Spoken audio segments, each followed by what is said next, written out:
Sai and Medusa. Sai trudged down the hall of his new school, his one large eye staring at the floor. Giants, centaurs, and the flying horses passed him, but Sai was the only creature with a single eye. "I'm never going to fit in here," Sai mumbled under his breath. Whack! Sai bumped into Mark, the largest minotaur in the school.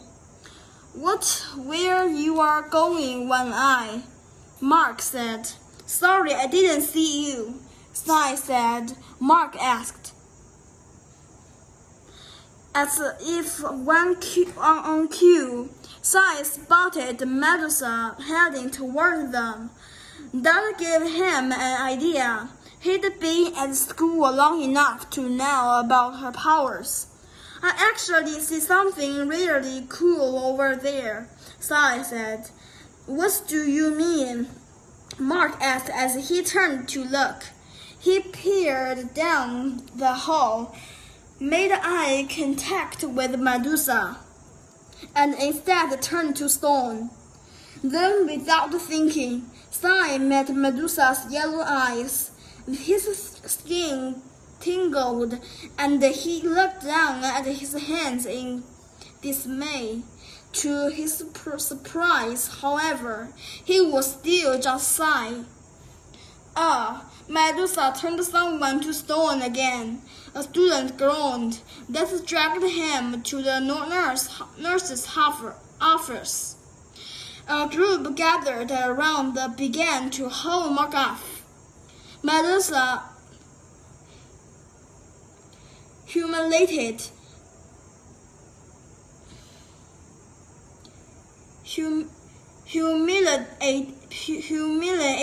burst into tears and ran away. Sai raced after Medusa. He had looked directly at her and hadn't turned to stone. Outside, Sai found Medusa sitting at a picnic table with her face buried in her hands. "Can I talk to you?" Sai asked. Medusa turned her head from Sai. "Go away if you don't want to be turned into a statue," she murmured. "You looked me in the eye, and I'm fine," Sai said. "That's not possible, just ask the nurse. She's had to turn 14 kids back to normal this year," Medusa said. "Just trust me," Sai said. "Maybe it's because I only have one eye. I can't be turned to stone." Medusa slowly lowered her hand and picked up at Sai's one eye. Her face lit up. "It's a miracle. You don't know what it's like to not be able to look at anybody," she said. "I don't look at the people anyway," Sai said. "The kids all stare at me and Mark, and the minotaurs already call me One Eye. Imagine having a head full of snakes. Medusa, every day is a bad hair for me." "I guess," Sai said, then paused for a moment. "The truth is, I don't see well, and I'm too embarrassed to wear my monocle. It's bad enough to only have one eye." Sai pulled a round glass piece on a long gold chain from his pocket. "How silly is this?" he said. Medusa giggled when he saw Sai peering through the monocle. "When I wear this thing, it makes me stand out even more," Sai said. "Can I see that for a second?" Medusa said. "Sure," Sai said, as he handed over the monocle. I won't be using anyway." The school bell rang, and the medusa patted Sai on his shoulder. I like you one eye, Medusa said. We need to get our 3 eyes over to shop class before we are late. Sai smiled. Hey, shop class, he said. That gives me an idea. For the next 2 weeks in shop class, Sai and the Medusa sat at a back table together. Sai took measurements of Medusa's head. He used all the sharp tools. To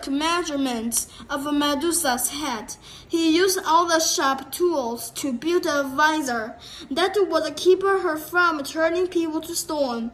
Finally, Sai polished the completed visor and handed it to Medusa. Try it out, he said. Medusa slipped on the visor. Inside, the system of mirrors allowed her to look at the people without making direct eye contact with anybody. Medusa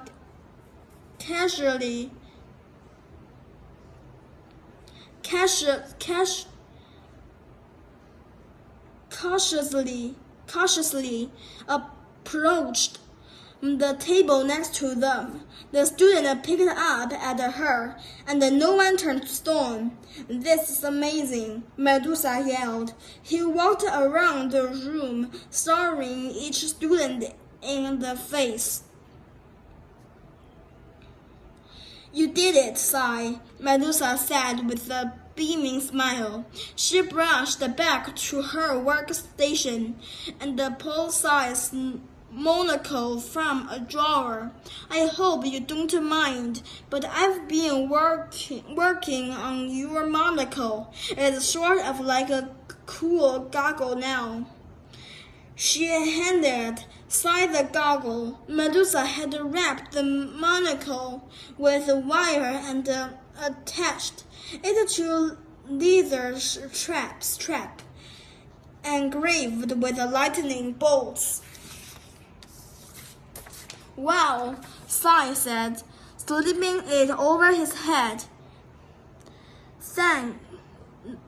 Thanks. How this I'd actually like to wear. No problem, Medusa said. Thank you for helping me out. The bell rang, and the Medusa and Sai headed out with their special new eyewear.